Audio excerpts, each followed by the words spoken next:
பிரதம நீதியரசர் மீதான குற்றப்பிரேரணையை விசாரித்த பாராளுமன்ற விசேட தெரிவுக்குழுவின் அறிக்கையை ரத்து செய்யுமாறு மேன்முறையீட்டு நீதிமன்றம் இன்று ரீட் உத்தரவை பிறப்பித்துள்ளது.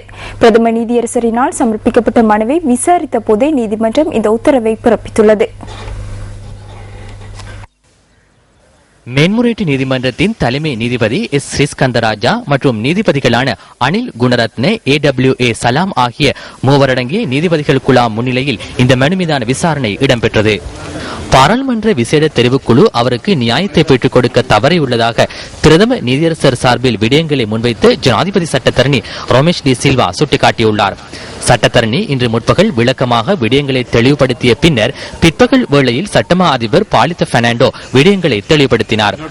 எழுத்தாணை பிறப்பிப்பது தொடர்பில் விளக்கப்பட்டுள்ள அரசியலமைப்பின் 140வது உறுப்புரை வேறு சரத்துக்களால் செல்லுபடியற்றதாக மாற்றப்பட்டுள்ளதாக அவர் கூறினார்.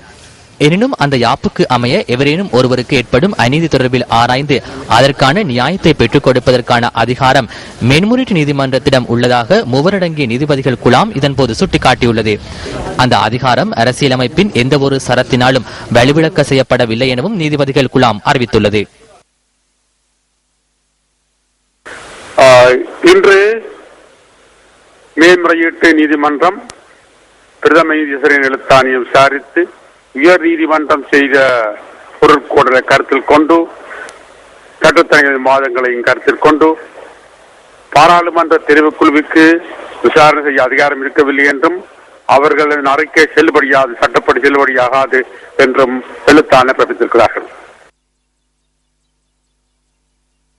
අධ්‍යාචනාධිකරණයට මගේ පාර්ශ්වය නියෝජනය කරමින් எமது தரப்பை நான் பிரதிநிதித்துவப்படுத்தி உரிய சட்ட விடயங்களை மேன்முறையீட்டு நீதிமன்றத்தில் முன்வைத்தேன். குறிப்பாக அந்த குழு முன்னெடுக்கப்பட்ட வேளையில் உரிய நடைமுறைகளை பின்பற்றவில்லை என்பது போலவே சில அறிக்கைகளை ஏற்றுக்கொள்ளும் போது உரிய நடைமுறைகளை பின்பற்றாமை குறித்து நாம் தெளிவுபடுத்தினோம்.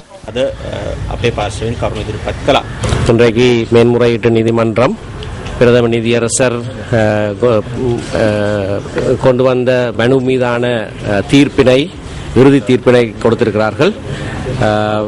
உயர் நீதிமன்றம் கொடுத்த வியாக்கியானத்துக்கு அமைவாக பாராளுமன்ற தெரிவுக்குழுவின் 7 அரசாங்க உறுப்பினர்கள் கொடுத்த அறிக்கை தவறானது, அது நீதி வலு அற்றது, சட்ட வலு அற்றது என்று சொல்லி அதனை ரத்து செய்திருக்கிறார்கள்.